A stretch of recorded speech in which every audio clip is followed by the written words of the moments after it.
बिस्मिल्लाहिर्रहमानिर्रहीम। अस्सलाम वालेकुम दोस्तों, उम्मीद है आप सब खैरियत से होंगे और अल्लाह पाक की रहमतों में होंगे। सऊदी अरेबियन एयरलाइन ने मुसाफिरों को करंतीनिया करने के लिए होटल पैकेजेस का ऐलान कर दिया है।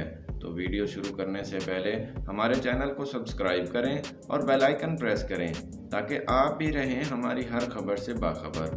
अरब मीडिया की रिपोर्ट के मुताबिक सऊदी अरब की एयरलाइन अल सऊदिया ने जारी बयान में कहा है कि रियासत पहुंचने वाले वो मुसाफिर जिन पर करंतीनिया की शर्त लागू होगी उन्हें करंतीनिया पैकेज की फ़ीस एयरलाइन कंपनी को अदा करनी होगी। अल सऊदिया का कहना है कि जिन मुसाफिरों को एयरलाइन के मुकर्ररा निज़ाम के तहत करंतीनिया किया जाएगा उन्हें 3 में से किसी एक होटल पैकेज का इंतखाब करना होगा। एयरलाइन का मज़ीद कहना था कि 3 स्टार होटल पैकेज में 6 रातें बसर करने की सहूलत होगी, जबकि नाश्ता, दोपहर और रात का खाना कमरों में पहुंचाया जाएगा और एयरपोर्ट से होटल तक ट्रांसपोर्ट फराहम की जाएगी।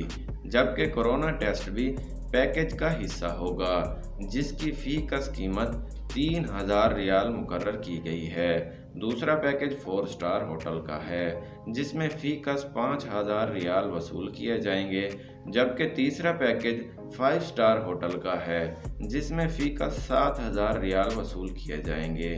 याद रहे कि करंतीनिया पैकेज रिजर्वेशन 8 मई से 30 जून 2021 तक मुयस्सर होंगे। तो दोस्तों, ये थी करंतीनिया के हवाले से अल सऊदिया एयरलाइन की न्यू अपडेट जो हमने आपसे शेयर की। इसी के साथ इजाज़त दीजिए। देखते रहिए online services. Thanks for watching.